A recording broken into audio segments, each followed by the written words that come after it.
Odo arrests Vedic Solus for fundraising on the promenade without a license, and Captain Sisko is awarded the Christopher Pike Medal of Valor, and Ducat needs some Visine to get that darn red out of his eyes. Hello, everybody, and welcome to the Seventh Rule with Cirroc Lofton. Hello, hello. My name is Ryan T. Husk. Today, we're doing a review of Deep Space Nine, Season 6, Episode 26, Tears of the Prophets, written by Ira Steven Behr and Hans Beimler, directed by Alan Craker, June 17th, 1998. Where were you? It is a Nog episode. Malíssa, Longo, and Mochi the cat are joining us today. Eldor Joy. Joy, everyone. Yes. Hey, Cirroc. Yes. Eldor Joy to you, too. Eldor Joy. Man, that was a mouthful. I almost said Medal of Honor, but then I had to say Medal of Valor, which I wrote that down because I actually originally wrote it Medal of Honor, and you corrected that for me. It is Medal of Valor. Yeah. It doesn't quite roll off the tongue as easily, but hey, today I decided to wear red to match Ducat's eyes. Nice. He needs that Visine anyway. Yeah. Oh, how Paul rates of you? That counts as a NAM though, right? For who? Christopher Pike. Yes, I think it does. Very nice. I just glossed right over that. Wow. Excellent She work. is on fire today. Yeah, she is on fire like Jadzia Dax. Too soon. Don't Today do we that. want Too to soon give for that. I just finished.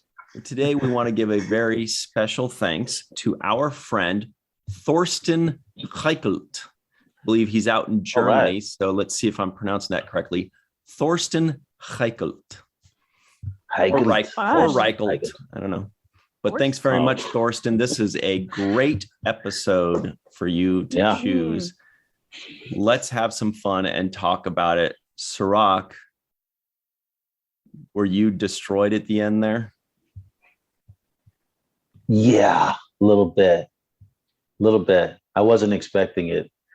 And it's funny because I was not expecting it, even though I know that Terry wasn't with us in the 7th season. I just didn't, for some reason, I wasn't even thinking about like her last episode. And this was her last episode. And kind of sad. Especially when they set it up with the whole baby talk and all of that, planning of family stuff. That made it even more emotional for me. Mm-hmm. Yeah, I found myself thinking, what was it like for the people that watched it the day it premiered on June 17th, 1998? Were they like, no, she's not dead. She can't be dead. They did a psych out. They did a fake out to us a couple months ago where she almost died. We thought they're probably like, no. But then they're like, when are they going to tell us? Just kidding. They go through the whole thing. Yeah. Ducat kind of apologizes. She's in sick bay. There's all, and they're just like waiting, and it never comes. And then there's the scene with Captain Sisko saying it's goodbye to her. I can only imagine that the viewers were in shock. Well, I think I remember thinking, well, it is the season finale, so maybe they're gonna do some magic. Yeah. Star Trek magic to bring her back for the next season, but it didn't happen, unfortunately. Yeah, it was sad. Like I said, the thing was that she had just gotten, with Worf and kind of building her life together and starting her whole journey as a couple, planning on having a baby, which they actually talked about an issue that I was concerned about a few reviews ago, which is, could the Dax exactly and Worf have a kid? And they actually addressed that issue with Bashir saying, it's going to be difficult, and there's, it's not going to be that easy, essentially. That there would be some kind of intervention scientifically or medically for them to be able to accomplish that. So that's at least what I thought the innuendo was. But it didn't seem out of the realm of possibility for them, right? And they never really talk about adoption that much, but that could have also probably been an option for them if they weren't able to have a child. They may have adopted a child or they could adopt Jake. A little late, but whatever. Right. Hey, I'm down. A little too late though, you know. But yeah, so there was this whole idea of them building this future together and building a family, which I thought added to the sensation of the loss. It was like, oh man, here they are planning this thing out. You know, everything's going along smoothly. She doesn't go on the defiant, right? Yeah. So you're thinking, oh, she's safe. She's, you know, right. So you're thinking that the people in the Defiant are the ones that are actually at risk, or the Klingons and the Romulans, the people who are about to go to the front line. So you think whoever's staying back is pretty much safe. And so watching that kind of unfold, they really set me up, and I was sad to see her kind of go out like that, especially because it wasn't necessarily in an act of heroism. Totally. Right. Right. It wasn't like some big sacrifice and right. She didn't do it like Shax did on Lower Decks at the end of season 1, going out in a blaze of glory. She was just praying, happy, grateful, everything's cool. And then Dukat comes. Well, right. In fairness, a true murder. Well, in Ducat's mind, he did an act of heroism, though. So you kind of got the heroism there. No. I mean, no. If it was like something where she kind of had to lock herself in an airlock or something and save the station because, the only way is somebody had to go to the warp core and expose himself and everybody else would live if she died or something to that measure, it kind of would have been easier for me to swallow, probably even sadder for me, but easier for me to swallow a little bit. It was kind of hard that it was just Dukat popping up on her while she's praying. She had never gone. I don't remember her going to the Bajorn temple in the past. This was like the first time, right? Well, yeah, because she had hope. And that's why it is so sad, because she's so full of hope for this possible baby between the person she loves and herself to pop up, to be possibly successful. There's a chance. And then she's going to thank them, because you thank everyone who possibly, whether it's true or not, has a hand in that miracle coming up. So she goes to thank the prophets and I wonder if there's enough room in Trills that are conjoined and have a symbiont in there plus a baby. Like, are they? It kind of looks like yin yang in their belly. There's like two things, but like, does the symbiont protrude where the belly button? What for humans are the belly buttons before. But Cirroc, when you were saying, how her death was kind of meaningless, it did remind me, no spoilers, but there is a character in season 1 of Next Generation that dies in a similar fashion, just kind of like this person dies. And it was kind of a shock because it was a series regular. And it wasn't even like a heroic death. It was just a bad guy going zap kind of thing. And later on, that character does kind of come back and say, I just know that I died a meaningless death or something like that. Or maybe it was Guinan that says that. But anyway, great episode. We don't want to talk about that, but that one was even worse than this one. At least this one had Dax died to like a main villain. At least it would have been even worse if it was just like a one-off character that shows up and zaps her. Right. But still, it adds strength to the Dukat storyline of him getting to an even higher level of villainy. But yeah, it would have been great if she like fought him and stopped him from killing Bajorans that were also there praying. And so she sacrificed herself to save those people. Something like that would have been great. You know, we would have loved to see that. Yeah, but I also think that it shows, you know, these things happen all the time. People come and take other people's lives for their own gain, and you're surprised by it. And what can you do in that surprise? You don't know what's around the corner, and obviously Jadzia didn't. And unfortunately, that's true to life. Cirroc, when she first got zapped, did you think that she was going to die, or were you like, she'll say? Not really, because I think we just saw the Pa Wraith episode like a couple of episodes back with me and Kira, and we had that whole battle, that blue and red battle. And I think some other people were shot with that energy beam in that episode that ended up living. I don't think everybody who got hit with that projected. I think Sisko got hit, didn't he? He got hit, but I don't think he got held in the full blast of the Pa Wraith. But you know, he got thrown down the hall with it. But he didn't get. He didn't get suspended in a beam of that. In a concentrated beam, right? Right. But what I'm just saying that to say that there are levels by which you can be hit with that beam. Yeah. Some of which could just incapacitate you.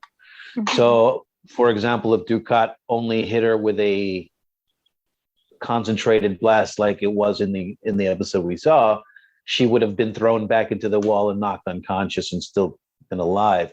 Obviously, they were looking for a way to kill her. And like I said, it just was sad for me that she went out like that. Obviously, you know, the way you feel about Dukat already, he's the perfect guy to do it because you already hate him. So it's, you know, doesn't make you hate him anymore. But I also feel that the prophets were so encoded in the messaging that they had in the vision with Sisko, you couldn't really foresee or extrapolate that would be the outcome based upon the vision that they gave him. Yeah. They gave him a very cryptid, like, he is of Bajor. It was cryptid. It was cryptic. I mean, it wasn't easy to understand that this would be the consequence for your actions, right? Right. Well, it seems like they were protecting themselves because they know that all the orbs have now been destroyed or whatever that was. And they're like, you got to stay there and protect those orbs. So it seems like they're very, I don't want to say egocentric, but they're focused on themselves and on Bajor. And they're not necessarily looking at what's best for the Alpha Quadrant or what's going to be a victory or a loss. They're just saying, hey, if you leave, then, you know, Bajor is going to suffer for it. And didn't they give him that vision a couple seasons ago where they're like, Bajor cannot enter the Federation, remember? Because they were protected, and they were right there, you know, so they're always focused on what's best for Bajor. And Sisko is always torn between, am I the emissary or am I a Federation captain? And today, Admiral Ross called him out on that and said, you got to pick one. And as usual, not always, but more often than not, Sisko chose his allegiance to the Federation. Well, that's where he swore an oath to, That's true, yeah. It's not, the emissary position was thrust upon him. He didn't ask for it, but he did ask to be part of the Federation. He swore an oath to that. That's true. I feel like his allegiance has always been to the Federation, even when he sided on the side of the prophets and had his visions and his experience with them.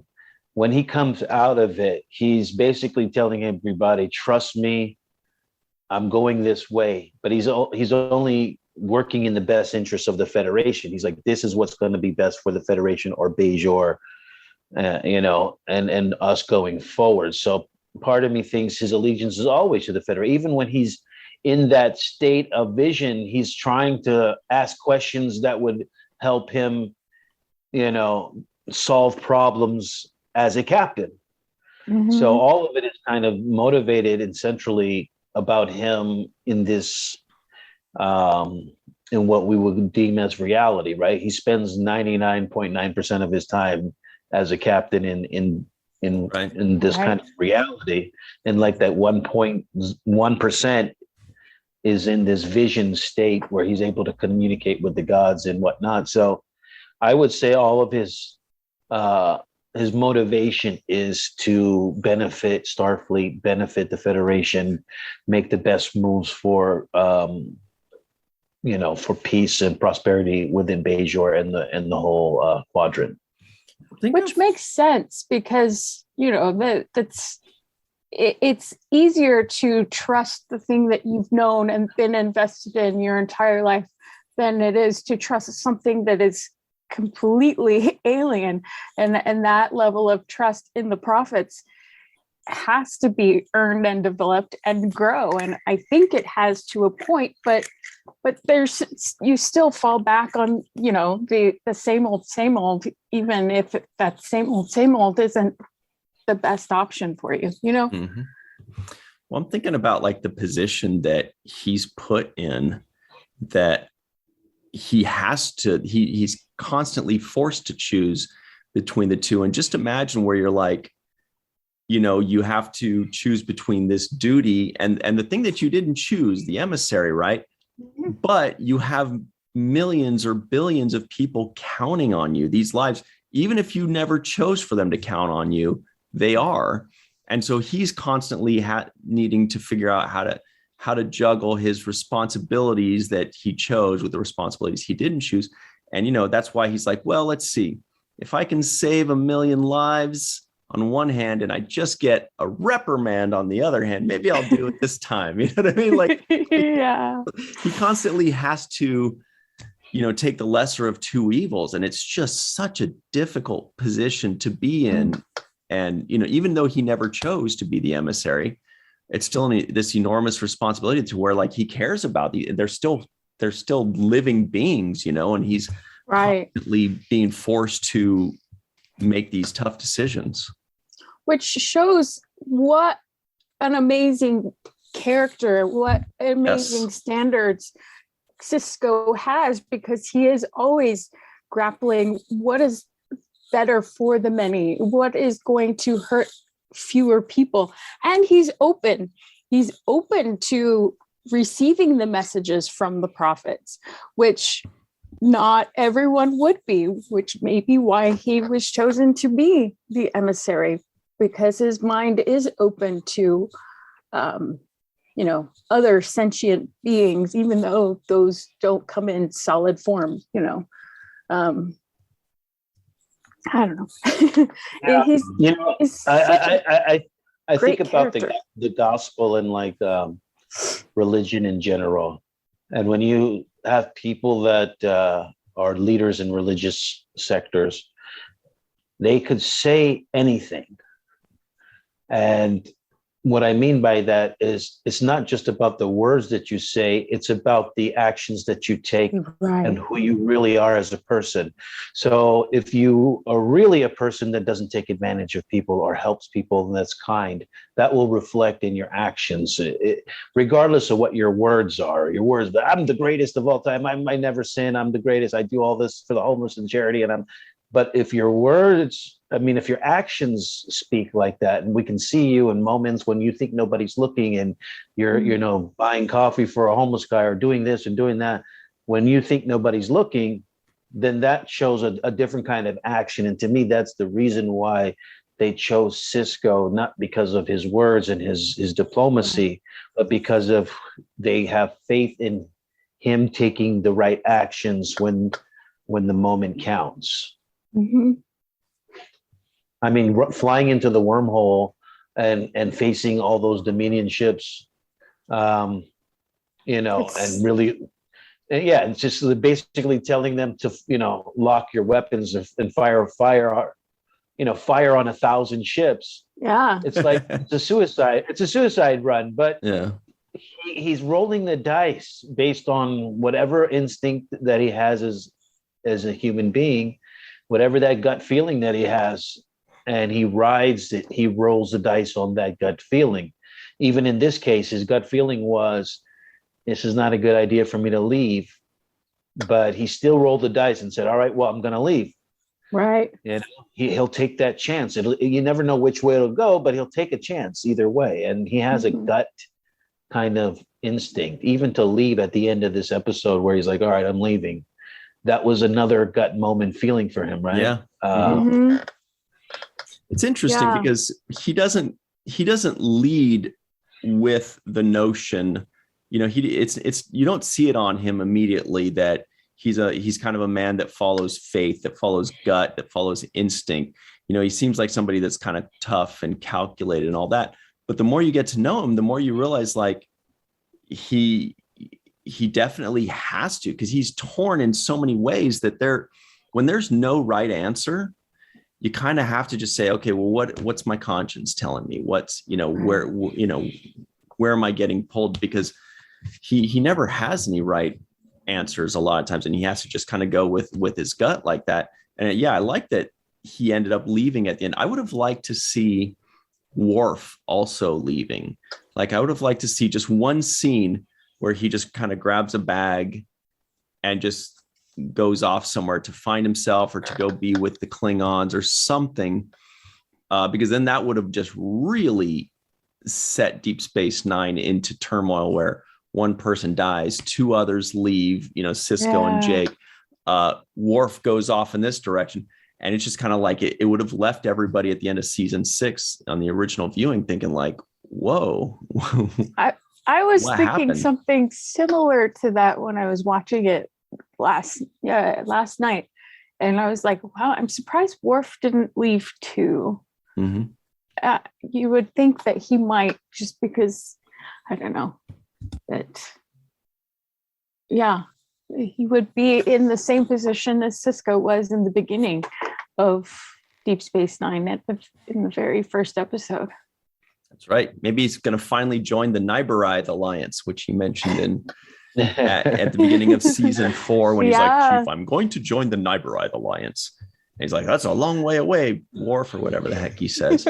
I was waiting to see more reaction from Worf. I wasn't really satisfied with his goodbye scene with Dax. It didn't give me enough based on how much I felt. Yeah. A yell. Yeah. Hey, we've got it wasn't enough for me. I wanted more. I felt like I'd be sobbing or something. I felt like there'd be more to it. Maybe what we didn't see was that he went into the holo suite and just started attacking himself with a Klingon pain stick. He's just like jabbing himself. I need to feel more physical pain to match my emotional pain or whatever. But we got to hit a quick break, a very quick break. And then we'll be right back, everybody, on the 7th Rule. Hey, everybody. Welcome back to the 7th Rule with Cirroc Lofton. Hello. And Malíssa Longo. Hello. Hey, everybody. By the way, we forgot to tell you that it is fun time. It's the time of the week where you can just enjoy the time for yourself. You can hang out. You can relax. You've worked hard. You've stressed. There are people yelling at each other on Twitter. There's somebody yelling at, 2 doors down. You don't know what's going on, but you don't want to butt in. But right now, you can just relax and have happy time. So let's jump into it. Here are the trivioids of the week. And you're like, but I thought you said it was going to be happy time. It will be in just 30 seconds. Captain Sisko insists that the festival take place despite the fact that the Federation is in the middle of a war. Odo arrests Vedic Solis for fundraising on the promenade without a license. Captain Sisko is awarded the Christopher Pike Medal of Valor. Jackson Worf were talking in the holo suite for an hour and 45 minutes. Quark is worried the kid will end up looking like his father. That's funny. Vic Fontaine compares Dax, Quark, and Bashir to horses. Dukat lights a candle with a funny lighter. Dukat wants to fight the Bajoran gods, and Dukat needs to get himself some damn Visine. Dukat Hey, needs some anger management. You sound like you do. Really? What are you saying, Cirroc? No, I was gonna say Vedic soulless. They couldn't come up with a better name. That he's soulless. It's not exactly. I wouldn't exactly be going to pray to the soulless guy. I thought that was hilarious. Soulless. I get it. That's so funny. Yes. He's Soulless. AKA the soulless Vedic. Yeah. Yeah. Or it could be soul as in son. Mm-hmm. That's how it was Soulless spelled. I thought, Vedic. but- Yeah. It could be, but then so soulless was soliciting. Wow, very good. I'm just saying. Yeah. Yeah, not the best name for him. The jokes write themselves there, apparently. They just keep going. Yeah. I want to say though, I thought that DeMar is so fantastic. Like the more he just good. His ambition, his comebacks, he's so arrogant. He's so his comebacks for Wei-Yun were fantastic. When he says to him, I'm gonna remind you said that. Yes. Right? The way he said that. But he also awesome. does a great job of staying within the hierarchy. You notice how Dukat was always he would stay within the hierarchy, but he would kind of challenge a little bit here and there. Whereas DeMar is just kind of like, I'm going to be your prize pupil. And one day I'm going to take over. Like, but yeah. And then his reaction when Dukat starts talking about the Pirates and his disappointment. There's so much disappointment on his face when he realizes his hero and his mentor is a nut job. He's like, this is not the guy that I knew and fell and pledged my life to. I don't know who this guy is. Listen to some of the really good dialogue that DeMar and Wei-Yun had. So when first DeMar is telling Wei-Yun that the weapons are going to be ready, and Wei-Yun says, that's a very comforting thought, if it's accurate. And DeMar says, I'll be sure that it is. Just little things right there. Like he's confident, but he's doing it within the hierarchy of just watch this. We have nothing to worry about. I got this handled. Or when Dukat or when DeMar says, I believe you owe me an apology to Wei-Yun, and Wei-Yun says, I believe you are right. I mean, they work together so well in a slightly different way than Dukat and Wei-Yun did. Because if you'll recall, DeMar hated Wei-Yun and always wanted Dukat to turn on him. And Dukat was the one holding him down, saying that, patience. But now DeMar's finding out that when he's up there, he's kind of like, well, maybe I shouldn't be so hasty, because he likes it in that top seat of the Cardassians. So he also, plays ball with Wei-Yun, but waiting for that moment. Yeah. He does it in a way that's very like, he's almost enjoying the partnership, it seems. Yeah. But I do see his loyalty to Cardassia, and I think that is more of his motivation than anything else, because he loves Cardassia, he loves his home world, he loves his people, and he'll do anything, even partner up with this sleazeball Wei-Yun to make sure that continues. Or what about when Wei-Yun says, the more I see these Bajorans, the more I think these gods are superstitious nonsense. And DeMar says, you believe the founders are gods, don't you? And Wei-Yun says, well, that's different. DeMar says, how is that? Wei-Yun, of course, says, well, the founders are gods, which is just what, not only is it funny and, and cute, and we get a good chuckle out of it, but isn't that what every religion thinks? They're all like, all those other religions are so silly. Well, what about yours? Oh, well, that's different. My religion's the real one. All those other guys, they're Right. ridiculous. What are they thinking? Mine's the correct one. Yeah. Yeah, Yeah. I love that dialogue. It's so smart. It's clever. And like you said, DeMar holds back in certain moments where he's just about to pounce on Wei Yu, and he questions him just subtly, but he's always in it, like in a, chain of command type of respect. But I thought Ducat was great because as soon as he comes on the scene, they're like, "What the hell are you doing here?" And he's like, "You remember me, DeMar, your mentor." And he basically sunned him right then and there when he called him. He's like, "You remember, I'm your mentor. I'm the guy you look up to, right?" And then there was another moment where Wei Yun really cuts into Ducat, and he says to him, "You went from self-important egotist to self-deluded madman." Yes. I hardly call that an improvement. More like a lateral movement. Yeah. It was fantastic. I thought the dialogue in this was excellent. Shout out to Ira Bear and Hans Beimler for writing this one. Totally. Another great contrast between characters that I thought was well written was between the Klingons and the Romulans. Oh my gosh. Yes, I have this in my notes. And that whole scene, I was like, all of these characters are strutting their stuff, trying to exert their dominance, but in their own species way. Yes. Like you could define the Romulans. Everybody on their side would be like, "Oh, you totally owned it." Like the Romulans are like, Like, "Oh, good job, you got him," and then the Klingons are like, "No way, you got him." Oh man, Yes. It was Every species has their own characteristics, and it came across beautifully. I love that scene. I was like, "Oh my gosh, it's so good." Yes, the bags on it when they were joking on each other. Yes, I think the Romulan senator, he said, "Look at the primitive rage in his eye, the uncontrolled brutality. Yeah, every Romulan zoo should have a pair." I was like, that is a dig.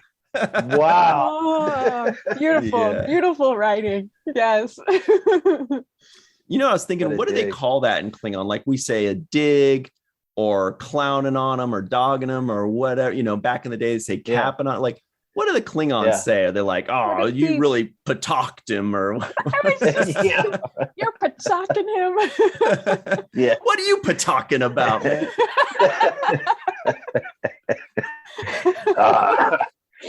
I know. Another moment the Romulan senator got him is when he looked over him and he's like, "We'll need a lot of luck." And then he looked and said, "Romulans don't believe in luck." We don't do that whole little. We know we're confident we're going to win this game. That's cute. We don't have silly superstitions like that. Like you meathead Klingons. We'll definitely have to ask that in the free for all. We'll say, who won that not so rap battle between the Klingons and and the Romulans? Who won that? And Admiral Ross was just like, "Okay, everyone, can't we all just get along?" We tried to. Yeah. Let's fight. Let's use this energy over there. Yes. And then both the Romulans and Klingons are thinking, typical Federation, of course. "Oh, let's just get along and talk about it, everybody. Look, we can all figure it out and drink root beer." All right, humans. I thought Jake really showed a lot of maturity too by really wanting to be on the front line and really wanting to be in the middle of this war. And I thought it was clever how he was able to essentially give his dad a lose-lose scenario. Force his way in, basically. The lesser of two evils. He's like, "All right, well, I'll just talk to the Klingons, and they'll let me in on one of theirs. I'll get the Klingon story." From the Klingon perspective. And Dad's like, "You don't you dare, man. All right, you come with me. Don't touch anything." I was actually very happy with how they incorporated Jake into the story, not just in that way, but also at the end when he left with Captain Sisko, but I think it's great because sometimes they have to be creative in order to incorporate Jake. Like Nog, we know where he fits. When they go off on the Defiant, he's going to be there. That's kind of his home right now in the storylines. Yeah. Jake is kind of a wild card in that they can kind of fit him into any storyline because he's not necessarily beholden to Starfleet or being on a ship or being in ops or he can kind of be added in almost anywhere they want him. And I thought that was a really good way for him to be a master of his own destiny. Nobody really wants a character that the story they're added into the story or the story happens to them. He's kind of a master of his own destiny thing where he says, I want to be a part of this. I want to do that. And that's what makes a really interesting character, I think. And it's kind of neat to see how parent and child negotiate at different stages of their life. Because obviously Jake is an adult now, and how he and Sisko interact with each other has changed from the first episode, and how they make decisions. Sisko can't make decisions for Jake anymore because he's an adult, but he also still has that wanting to protect him and make sure that he's safe from all the dangers. But it's fun to see Sisko grapple with that as well, letting go but not letting go. And yes. One of my favorite moments was when Jake's on the bridge, he's sitting behind his dad, and he gets up, and Sisko's like, sit down. He's like, all right. He's like, sit down. Like, this is not the time right now. I know what you're trying to do. And I love that moment because it was like, all right, I guess let me just shut up and pretend like I'm doing something on my pad.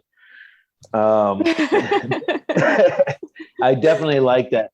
You know what I did think was a little bit odd though, and just bear with me for this. The Bajoran relics that I've seen, the orbs are very intricate design boxes with this glowing kind of matter inside of it. I don't know what it is, but right. And these very decorative jewelry boxes that would kind of make you think of ancient Egypt or something like that, right? So really good craftsmanship.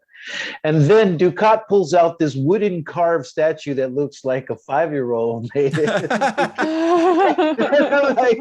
I'm like, so who made this thing? Like, you guys, the Bajorans have this ancient, they have had all of these great artifacts that we've seen, all of this, high technology. Even when they went to the excavating the site, that thing that was on the wall was intricate, and Sisko was trying to decipher it. And I'm thinking the same guys made this little wooden, look like you get in Tijuana when you cross the border. They're like, sir, you want to for $4.50? Or maybe it wasn't. Maybe it's older than all of those things. And when they trapped the Parwace in there, they put it in the least aesthetically pleasing package, so nobody would want to open it. Right, yeah. I would definitely stay away from that toy, that little video doll toy. The paw wraiths in it. And it seems like everybody knows that you got to break the thing open to get the paw wraith out. I'm like, I would have never figured that out. No, look for a button, soak it in water. Maybe you just need to tap on it a few times. It would take me a long time to figure out that maybe I should just throw it on the floor and break it. Yeah, well, it's so ugly. I just need to throw it on the floor and stomp on it. Malíssa. Right. That is the Bajoran's heritage you are making fun of. Oh, no. And I have another little nitpick too, just for the record. It's a general nitpick. It's not specific to this episode. It's more of an overall thing. Isn't that your title? General nitpick. Yeah.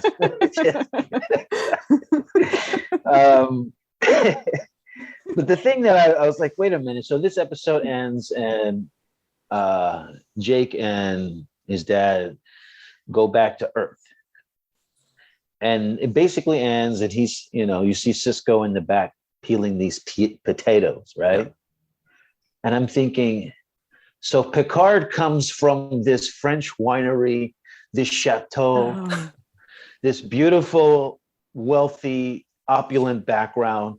And Sisko comes from the potato peeling alley generation. I'm like, what kind of like, that's like a historical kind of trope on Black people and what they've come from and the kind of wealth that they've come from. And it just, it's something that caught my eye. I know it's not something that everybody thinks about, but I thought about it. I was like, well, Picard clearly comes from generational wealth and this opulent background, you know, and Sisko coming from a more moderate kind of middle class means. And it just showed a stark contrast and what Sisko had to kind of come from in order to become who he was. Totally. You know, it's a small thing to look at, but it means he overcame a lot in a very small. You know what's interesting about that though, is that when I saw that one, and it's a super short scene, but I had something hit me when I saw that scene, and because I'd forgotten it was there. And then when it opens up, you know, and Sisko's peeling potatoes, I had this overwhelming sense of like comfort and familiarity and happiness that he was there.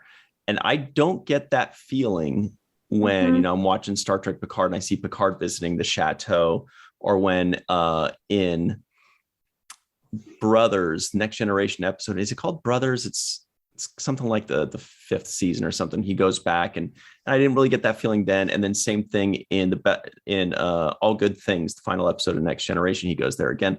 I never really got that feeling. I'm like, oh, that's cool. I love France and I love the vineyards and all that.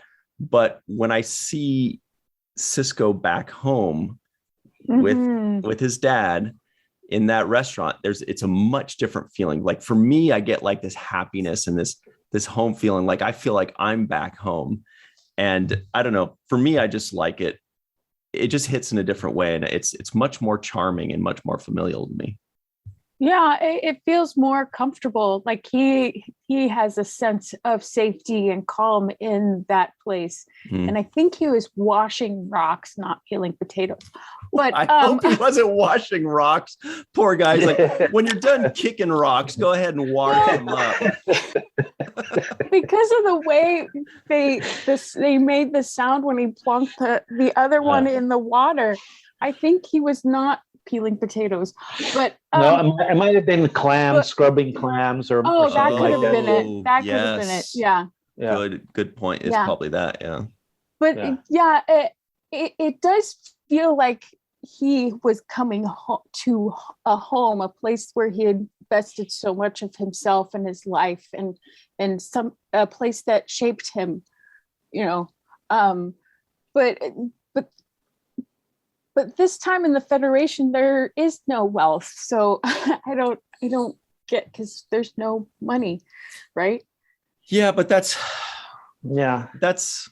kind of one of the many, you know, sci-fi things where you're like, that's never going to work out perfectly, because they're always talking about how there's no money, but then anytime they need money, they have it. Right. Whenever they need to buy something off Quark, or whenever they go to a different planet and need to buy stuff. So they have money, but they don't ever in the universe, not on Earth.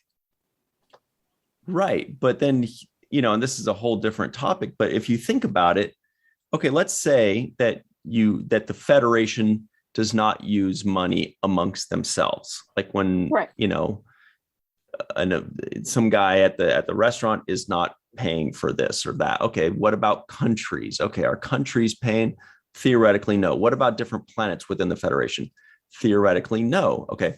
But then when they go to a different planet outside of the Federation and they need to deal with money, of course, they have the money and they do whatever, right? But then where did they get the money? Okay, well, they can't replicate the money, because then that just completely diminishes and destroys the value of all money, because then you could just replicate as much money as you could ever want or need. And that's just an impossibility. It would be illegal. But then how did they make that money if they don't believe in dealing with money? They wouldn't charge anyway. So the whole thing is very confusing and almost impossible to figure out. They could do it in a barter system, like they would do, like well, that's what money for is. money. Money is a Yeah. barter system. But that's what the Federation could do with the outside Federation planets, is barter or, you know, exchange whatever Goods. for, dilithium or whatever for money that they need. Right. Technology. Yeah. But then that's exactly what money in the exchange of goods is. I Right. think that they've been able to find ways to enrich soil and production of food growth and all of these things, where they can go to other planets and actually increase their output and make them live in abundance, so that they never really have to have the same kind of deficits that they would normally live under, right? By having technology, by saying, hey, we can do this technological advancement, we can do this to the soil, build this kind of thing, or whatever it is. So that innovation itself would be valuable to other planets in general. Totally. Yeah. I mean, the theory is that they've been able to do away with money by doing away with the need for money. You know, they have replicators, so nobody needs to buy food. They have it forever. You don't need, you know, they've done away with poverty and need and want and hunger and all those things. So then what do you need money for? You kind of don't. Yeah, you don't.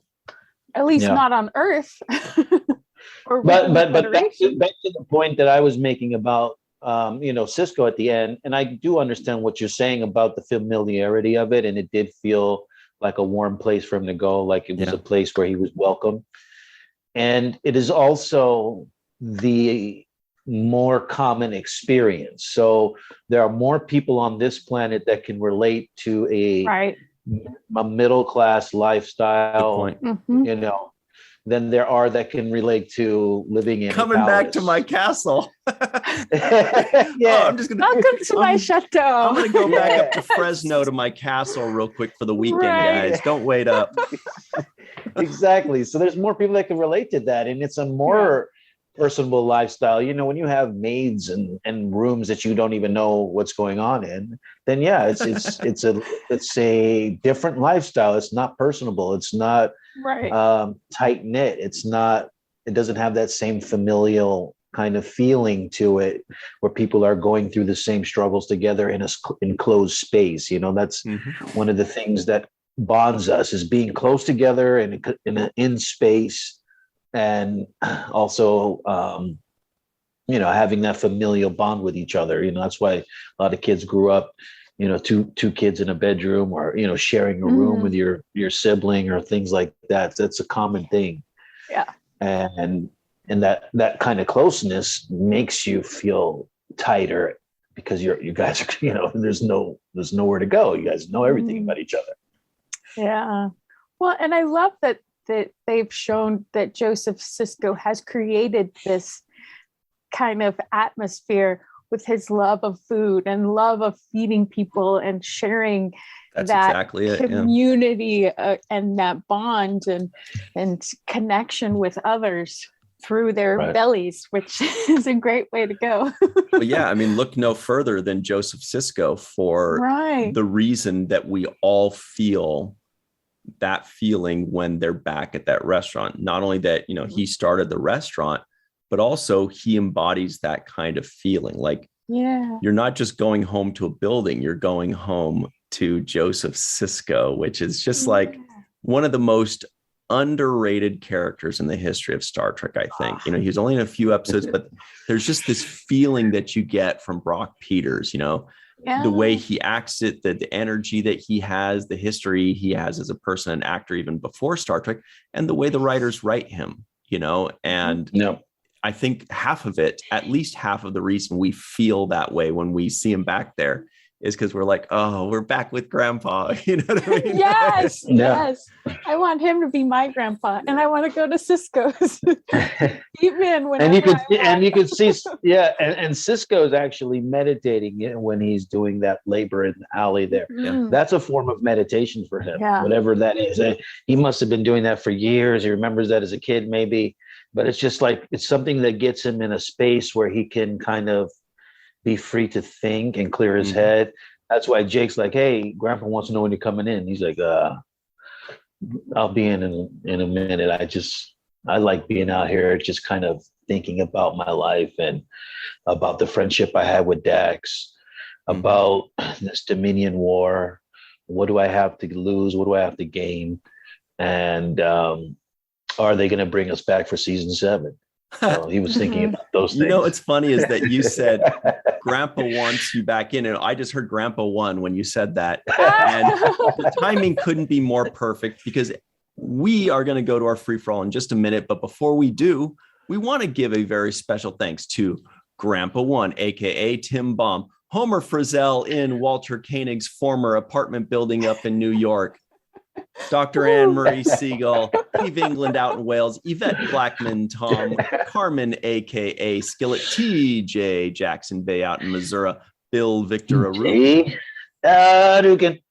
Darlena Marie, Titus Mohler, John Mann, Dr. Mohamed Noor, Tierney C. Dieckmann, Rex A. Wood, Anil O. Polat, Anna Post, Dr. Frank Soboczenski, Patrick David Lindsley, Joe Balsarotti, and of course, everybody knows her and loves her, the bug lady, the insect champion of the world, Dr. Susan B. Gruner. All right, everybody, we're going to hit that free-for-all. We still have so much more to talk about, though, don't we?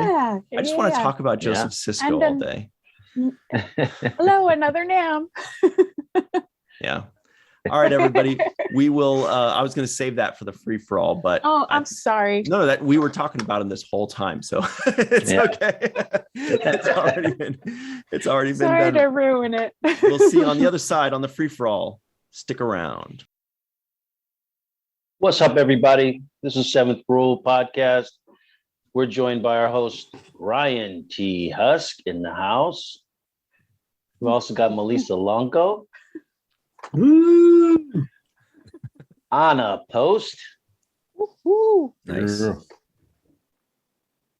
The wonderful Eve England in the house. Hi, my name is Anne-Marie. Anne-Marie. Held our joy. Held our joy, everyone. Held our joy. Held our joy. We got Dr. Susan V. Gruner in the house, ladies and gentlemen. Woo-hoo. TJ Jackson-Bey, yay. Yay, yay. Yeah. Nice. Yeah. We've got the board queen, Tierney C. Dieckmann, throwing it up, throwing up the W's. Rex Wood, how's it going? Sure. Homer Frizzell, somewhere out in New York in Walter Koenig's old apartment building. May actually be. Yes. That's great. And we got DJ Scott Dracula in the house on the ones and twos. Ladies Yeah. I just cast a spell on you right there. Did you see that? Yeah. He's just scratching the records on it. Stops. All right. Boy, oh boy. So first things first, everybody. I think you caught all the NAMs today. We were kind of talking about them earlier. The NAMs were, of course, Christopher Pike out of the Medal of Valor and Joseph Sisko, because, you know, he said Grandpa. Mhm. And speaking of Grandpa One's not joining us today, but he does say hello to everybody. So that's fun. But now, everybody, boy, here it is. It's the moment you've all been waiting for. Eve England out in Mexico wanted to be sure that we don't forget to say Jake Sisko guesses the IMDb score. Oh, I did not guess this one. It's a sad episode. Good episode, though. I'm going to go with I'll go with the 8.5. That's my guess. Does anybody else have any guesses that doesn't already know the answer? I don't know, but I think that's low. I feel like people might have rated it lower because they didn't like what happened in it. Because I think sometimes people go with their emotion more than the episode being. I actually literally just checked to see how many people gave it a 1, because the people that gave it a 1 were specifically like, you killed Jadzia, 1. And the answer is not too many, actually, surprisingly. Wow. I will conservatively give it an 8.2.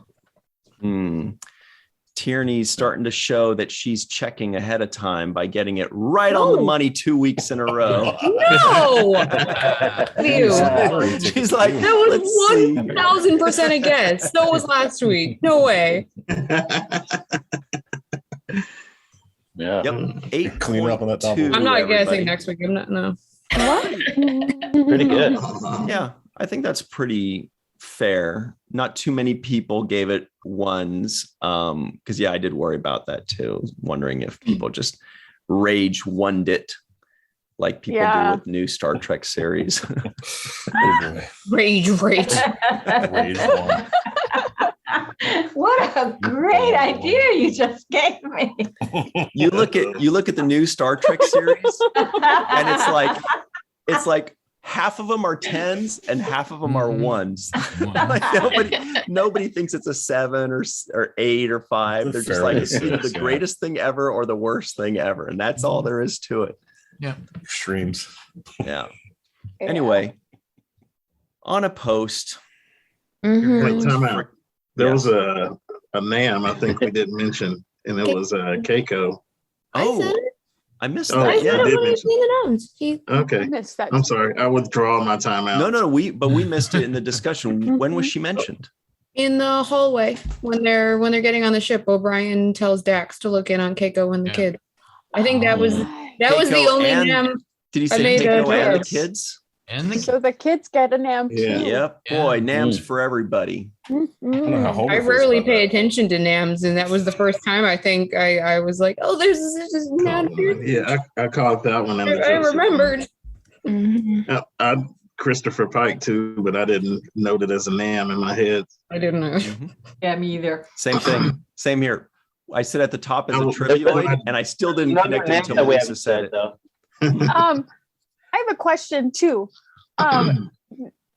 Do groups of people count as NAMs? Yes. Like the prophets?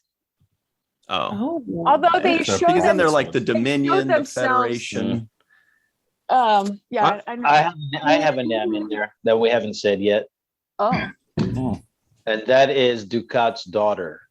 Oh Yes, yes. Zial, right. Oh, He calls her Good call. Zial. Yes. I don't Excellent. blame you for shooting her, Oh, even though you snap. shot her.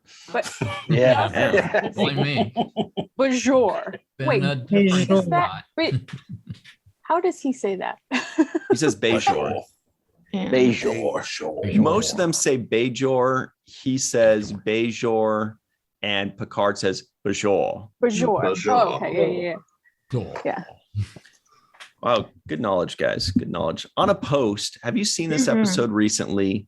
And if so, do you remember how you reacted the very first time you saw it? I was very sad the very first time I saw it. I did not think it was a fair death for Jadzia.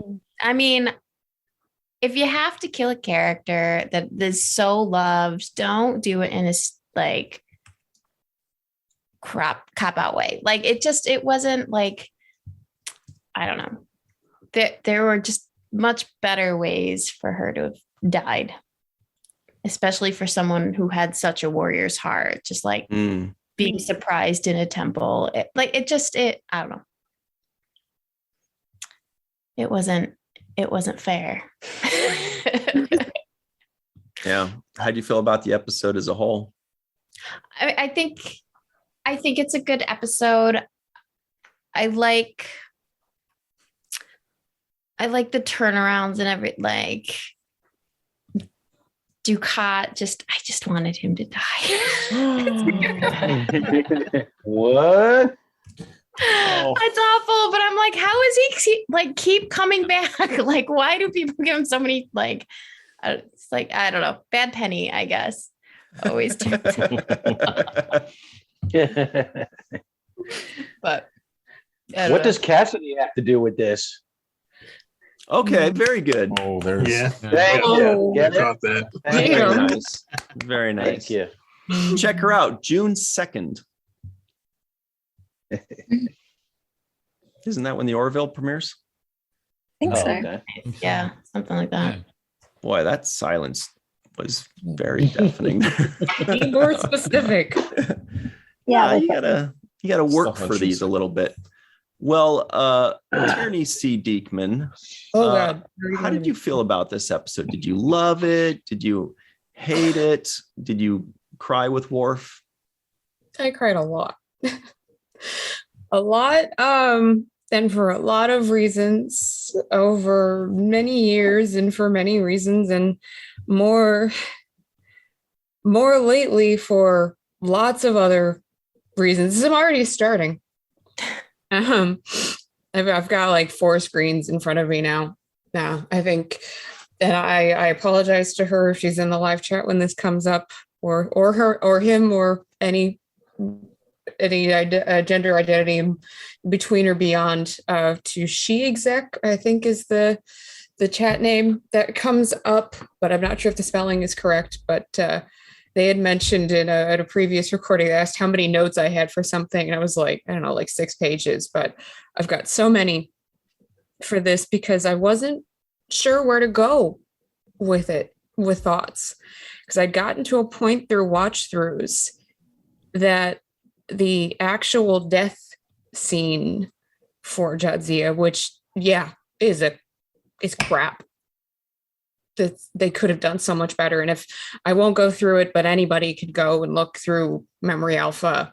And I'm tempted to almost post pictures of the companion because there are some really interesting points in that of what they could have done for her death. And it just got so convoluted and it just was never going to be enough because she shouldn't have died. She just shouldn't have, but that's what happens when she had to leave the show. And she didn't have to, but there's a lot of politics. But I didn't know where to go with it. But after watching so many times her death, I didn't cry anymore. And looking at it now and where things are in my life and with the 7th rule, I cry at it now because it's so much deeper to me than it used to be. So with all of my screens of notes here, I want to take things a little bit differently than I typically would.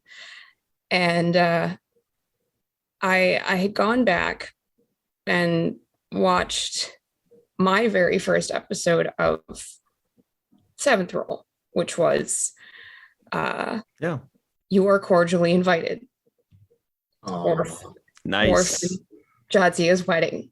Yeah. And I could not have asked for and I didn't know beforehand that would be my first episode. I couldn't have asked for a better episode to start with. I have a top 3 for DS9, but I don't have a top 10, and that would be that I've organized. That would be in it. And I showed this to you guys off camera, but not on. I have lots of silly things, but I do have this Nice. that's signed by the 2 of them.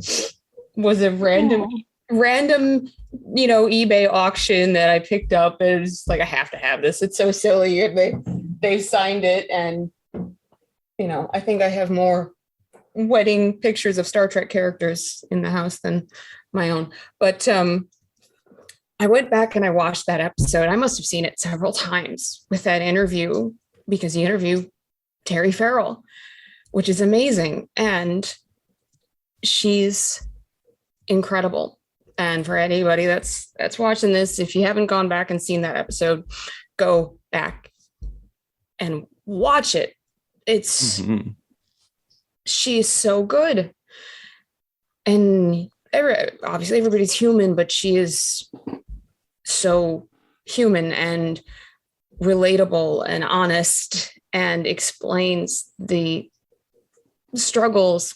And there's something that's in my head a lot. And I don't know how I don't think I've said this in any of these episodes yet. And I don't know how, because it's in my head all the time of why I think we love characters and relate to them is, well, because we either relate to them or we want to relate to them.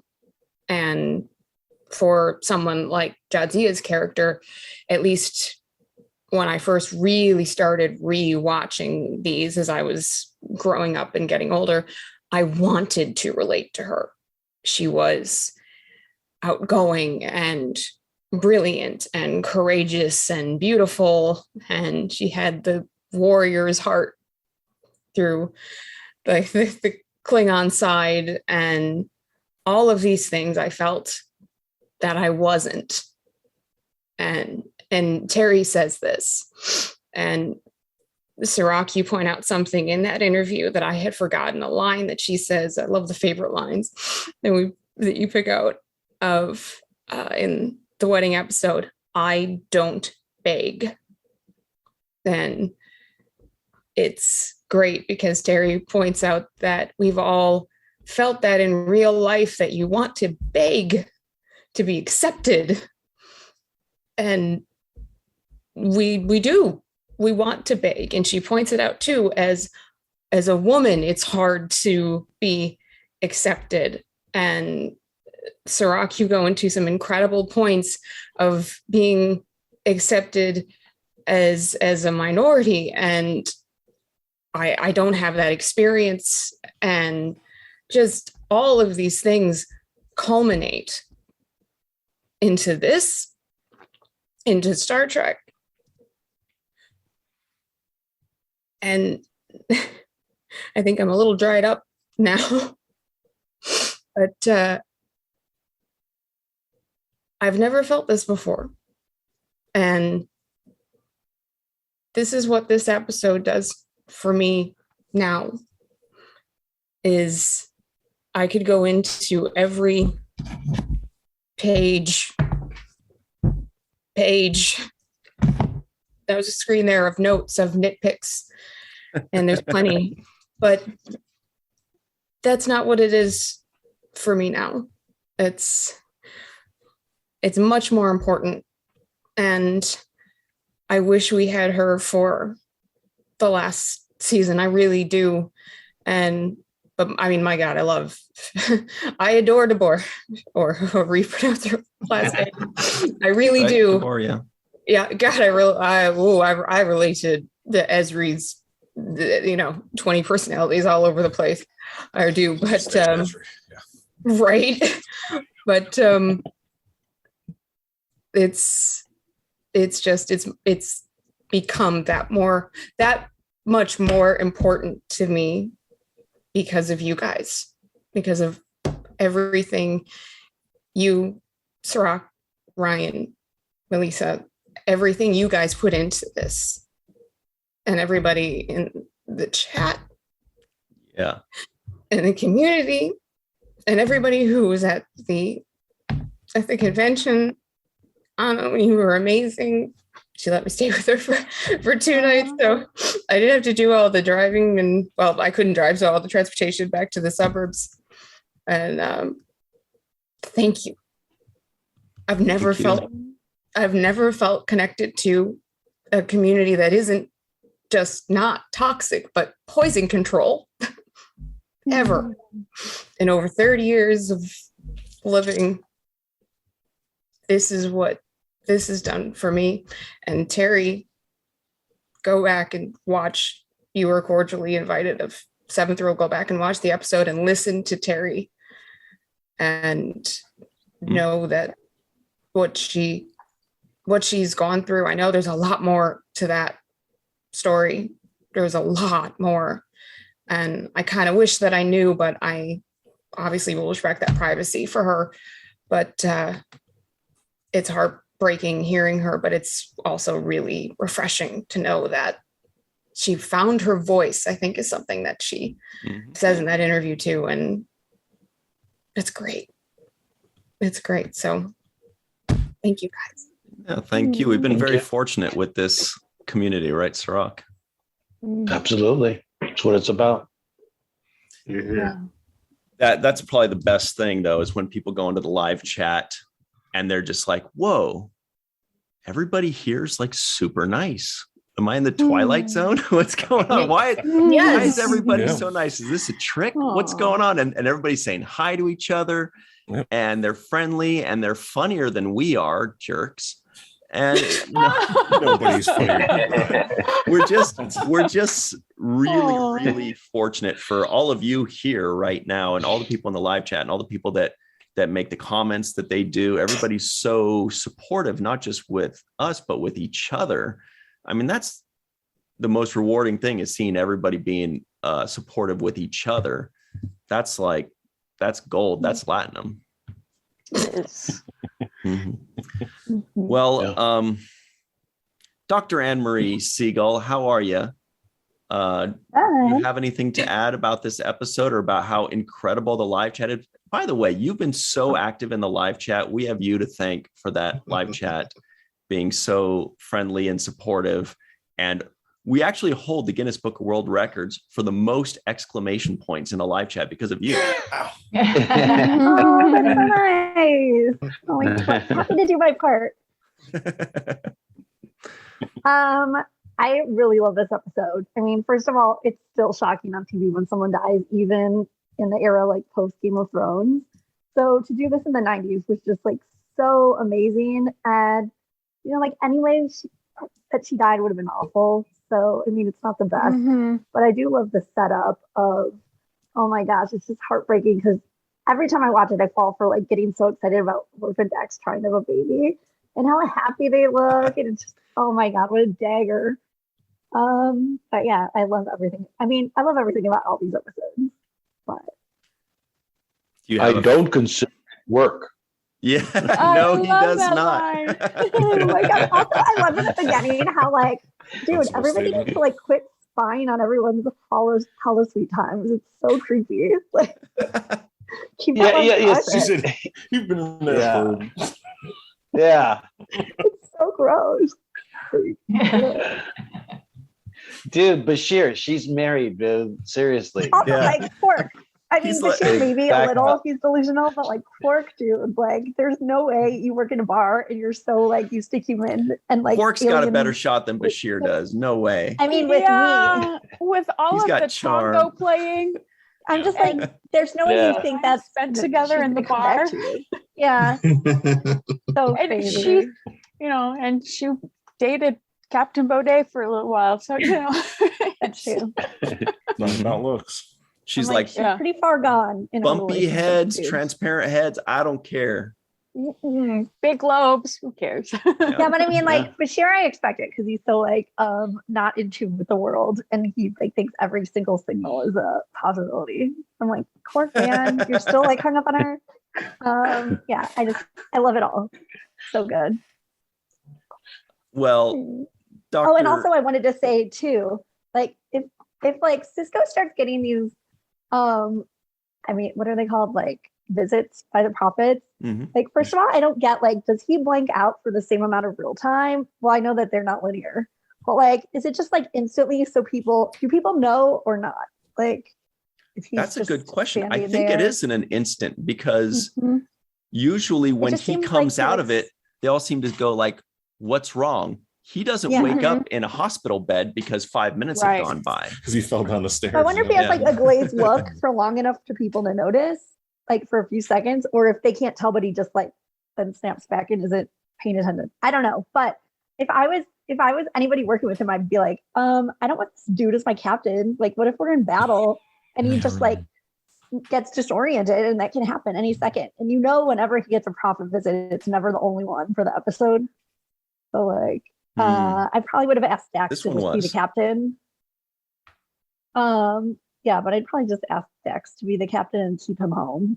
He should have like a code word. Like as soon as he starts to feel, you know, he says pineapple or something.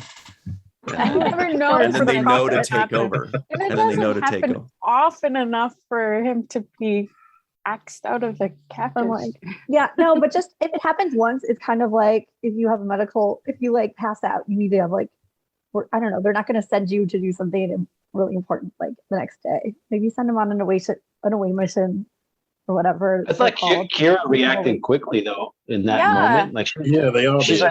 like, she sent them away. Oh, she's like, great. Nog, plot a course for the, Mr. Nog. Mr. Just come home. No. Especially if the prophets are saying to stay home. I just Mr. go Nog, home. you. Yes, Mr. Nog. Well, Dr. Susan B. Gruner hanging out in Fiji today. How are you? And how much do you love this episode? And how many times did you give it a 10 on IMDb? Just one, but everything about it is great. I'm not going to break it up because everybody's covered everything, but I think we left out the holodeck, the song, and and that was a great song. That was so good. Yeah. Losers. Yep. Losers. Losers. Here's to the losers. Here's to all the losers. It's hard to watch this episode now, knowing what I know about the real life situation, and it's really kind of hard to separate that out. So I think that there was some kind of, I think that it was deliberate that they killed her in such a crappy way. Crappy is a brilliant, and perfect word for that. It was just so bad. They could have done stuff. She needed to die with glory. Yeah, and that was not. But it was still a great episode, and she's one of my favorite characters, and I really, when I watched it for the first time, which was in the 90s, I didn't really think she was dead. I thought, no, they're not going to kill off a main character. No way. Right. Yeah. So, Yeah, it was unheard of then. It just didn't happen. Yeah. Yeah. So you watched it when it first aired, Sue, and were you shocked? Yeah. Yeah. What year was it? 98? 98, June 17th. Yeah. So I was born in 56. So that tells you how old I was. And I think I mentioned that on Facebook, but I was I was 40 something. Oh my God. But yeah, I remember it very well. I watched it religiously. I usually don't do that with TV. I don't plan my life around television back then, even though I had a VCR and all that stuff. No, I wanted to see it when it was broadcast, whatever night it was, I forget. But she got ripped off. She got ripped off. The scary part is that while Sue's telling us her birthday, really she looks younger than just about all of us. She's a vampire.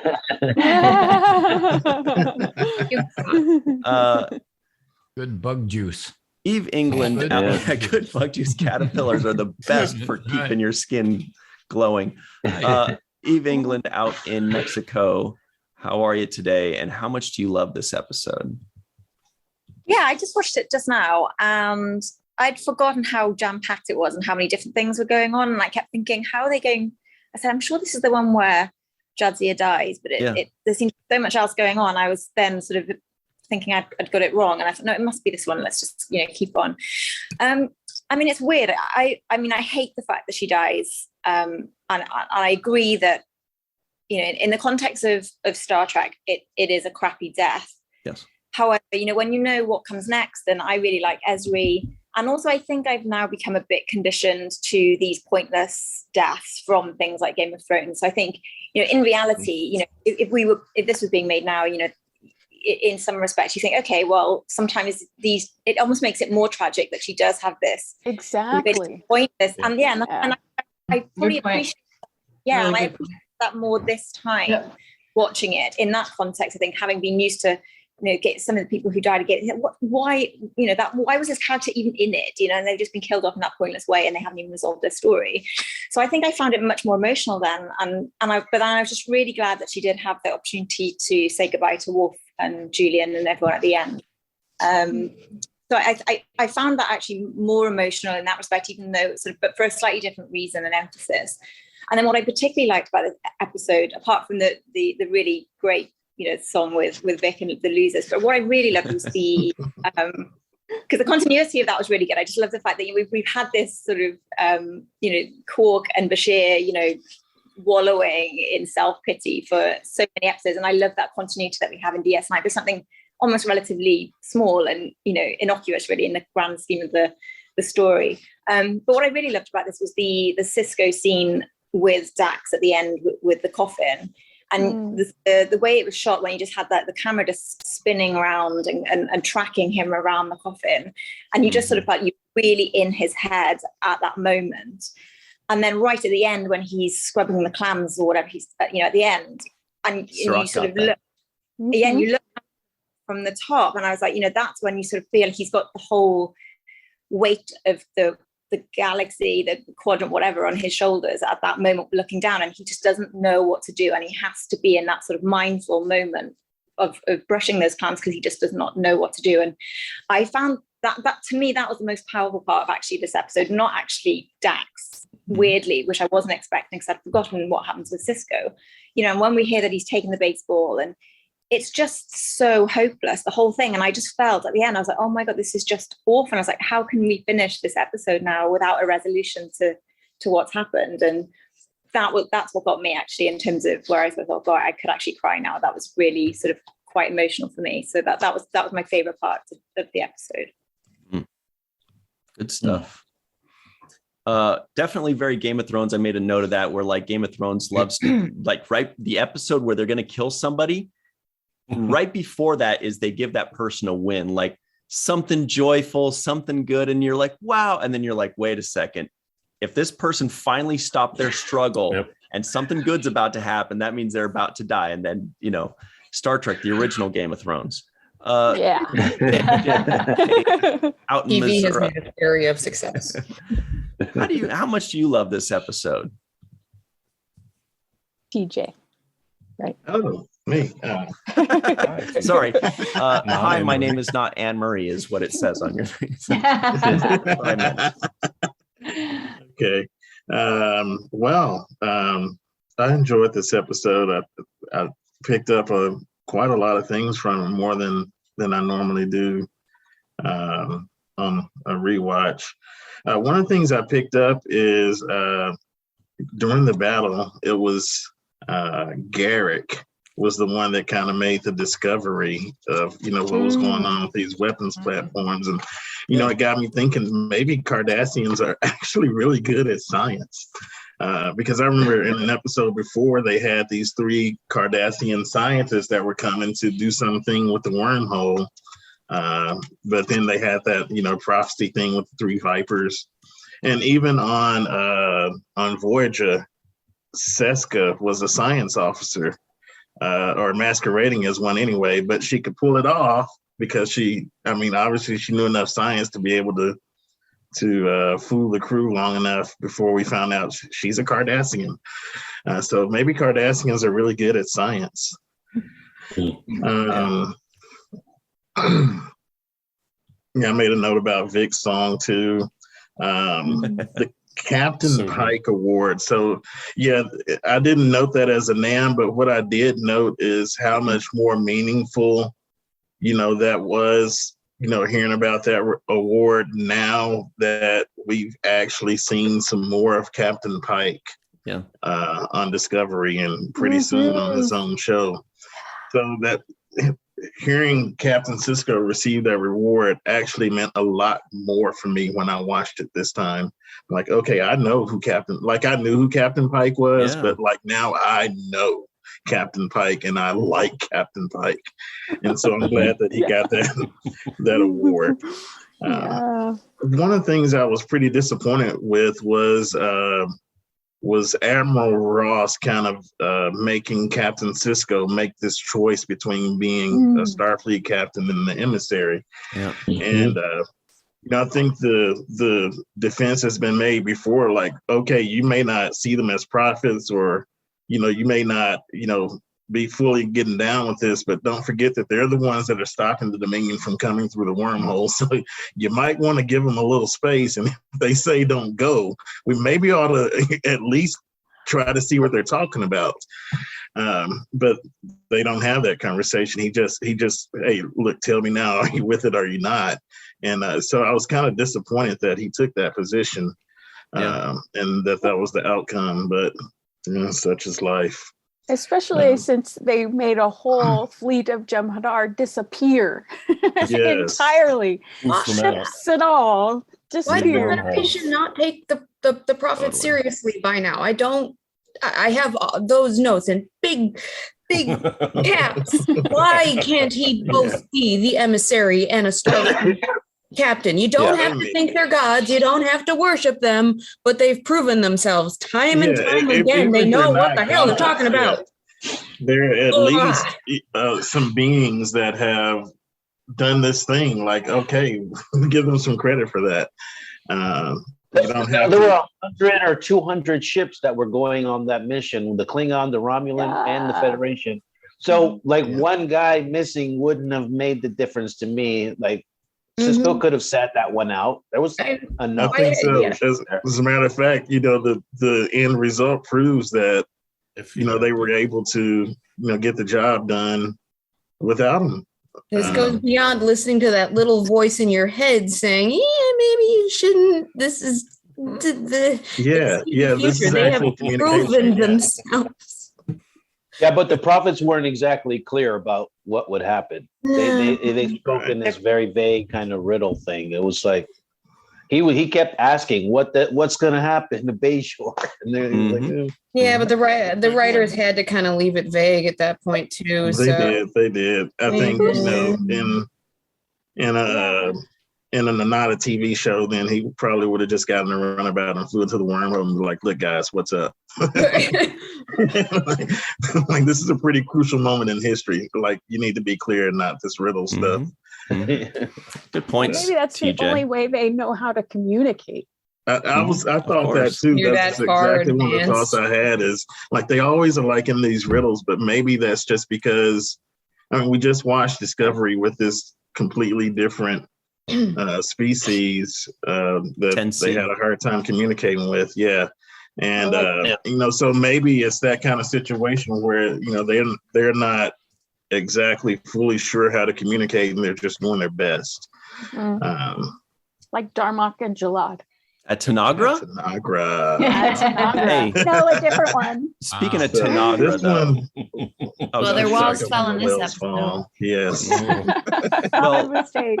Everybody knows the expert of Tanagra is Rex A. Wood. So we're dying to hear from you now, Rex. Really? The expert on that? Wow. The expert? You were name checked. Okay, all right. I wouldn't really go there, but that's okay. Tanagra against bullying. That would be really cool. There you go. So good episode across the board.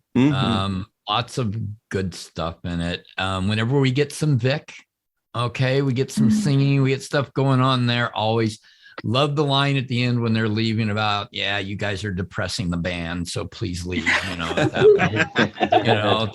was one of my favorite lines there. And of course, all of us people that have had dreams of being with a certain person in our lives and wishing things had gone that way really identify well with Quark and with Bashir sitting there because of that and going, how many times in my life did I want something to happen like that and I was the loser?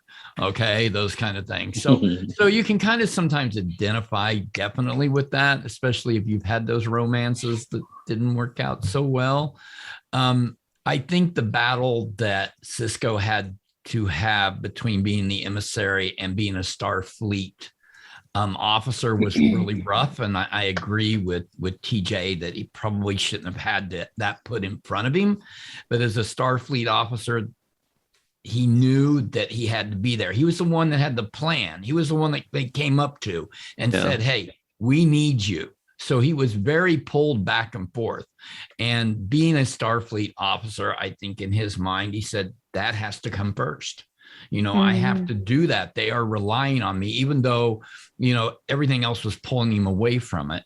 I think he still had that. He has the loyalty to Starfleet that he had to go at that point, even though it would have been easier to say I'm not going and face whatever circumstances he would have from the Admiral at that point. And you could see the conflict definitely in his face when he actually made the statement, I'll be there. Okay. Mhm. Because you could see he was not happy with that. So that was good. As we move along in the episode, we get to see some battle. That's always a little excitement. We saw the Enterprise D. Fun. Right. Absolutely. You get to see some really cool stuff going on there. The Kardashians, being good at science, but putting all your power into one moon. Yeah, that was very Star Wars of them. May have not, even said that small right? moon. And then right before that, Sisko felt a disturbance in the Force. That whole scene was like absolutely right out of that. So that's not a space state. That's not a moon. That's a very small moon that's got all the power. So you think about that part of it too. Is were they really smart putting all their eggs in one basket that can be destroyed at that point? So, maybe they are good at science, but not good at logistically strategy strategy at that point. I mean, come on, Rick. That's how military funding works. You know how that thing got built by absolutely. But Wei Yun has actually been pointing that out, and he pointed it out in this episode. Like, you guys keep having us about to lose this war. Right. Absolutely. Absolutely. Why we keep dealing with you Cardassians. And then, of course, the sadness at the end. You're right. It was a very, very, I don't know if anybody's came up with the list of the worst deaths or the poorest written deaths in Star Trek. Well, there's one that beats it, I think. No spoilers. Was definitely one of them. Hers was definitely one of them. Okay. Yeah. And I think because of the real life part, they were like, how do we write her out? We'll just do this. Boom, we got one scene. They wrote her out. Right, exactly. Yeah. Really easy, because you would have expected her to pick something up and go after the cult. You would have really expected something to go on there. And it was just like, oh, here, boom, and that's it. Lift her up in the air a little bit, drop her down, and she's done. And then he comes over and says, I didn't really mean to hurt you. Yes, you did. Come on. All right. You just don't understand. You just don't understand. He didn't mean it. He was just possessed. Not at all. But this man knows what he's talking about because he's got his Admiral Pips there, so he knows. Absolutely. But the main reason why I wore this is because of the award ceremony at the beginning. That's why I wore it. But altogether, great episode, sad episode, but I give it a 10. I'm sorry, I give it a 10. Nice. Excellent. Yeah. Homer Frizzell, I was going to say Freezy, but he says we overused that. Would you give this episode a 10? So I wanted Jadzia to stick around, but as far as no, I would not give it a 10. And it comes to my nitpick, because other things have been covered, so I'm just going to jump right to it. Nice. We have Jake Sisko insisting he go to the most dangerous place and is there for the battle on the Defiant. And then at the end, and he wants to cover. He wants to be where the action is. And in the end, he's in New Orleans in a kitchen. Where is the action there? I don't understand why he went there. I mean, I know he's got to be with his, but I think he's made this choice the last couple times that he's a reporter. He's got to go where things are, where the he's not even a real reporter. So it just those two didn't work. They didn't play together for me. And so because of that, I cannot give it a 10. 9.8. That's a clincher. But I think his loyalty to his father kind of outweighs his. I think he was probably his loyalty to journalism. Then I want to see that. I want to see that on screen. Mm-hmm. I wanted a little bit more. And the other thing, if I am to be nitpicking a little bit, to explain why I don't even give it a 9.8. I thought that, okay, Ducat goes away for a while, and then all of a sudden he's able to conjure Pa Race using some yard sale piece of furniture that he found. It was an artifact, rummaging around. I found it. Store Wiseman. And then I've got this voodoo effigy snap, and no. Yep. We've seen that before. We saw the prophets hidden in a stone. When the stone broke, they came out. So by the emissary. Yeah. He's the Yeah, bad but emissary. maybe he's the power emissary race of the emissary. power race. Could be. Still, that was a solid Yeah. nitpick, Homer. That's the first one. The Absolutely. first one was a soled nitpick. You don't like my second one? I could feel go like on. I feel like your second one's getting people riled up a little. I've got a couple pads here with notes Well, on it. we got to move over to the person who did it himself. The person himself, Galdu Scott. What say you? I didn't do any of that. I don't know what you're talking about. just like Ducat didn't do it either. He's got a reason. He's got great reasons. That's what mania does to you when you're possessed by space demons. I have a. I noticed again. I don't remember watching this too clearly the first time. I was being 18 and ridiculous, doing whatever I was doing. But I caught this time around how suddenly, since episode 1, Jadzia has been calling these wormhole aliens. Wormhole aliens. It's the science side, 100%. And in this episode, it's the prophets and thanks for praying for me. And then we have Ben, who's finally started to become more spiritual and lean into that. And they both make choices to go in the opposite direction. And it lands them both in terrible places. It lands Jadzia praying in a temple where she only walked by, it looked like, to get space capped or whatever you want to call it. And then, Ben mourning her death and however many other people probably died in that battle as well.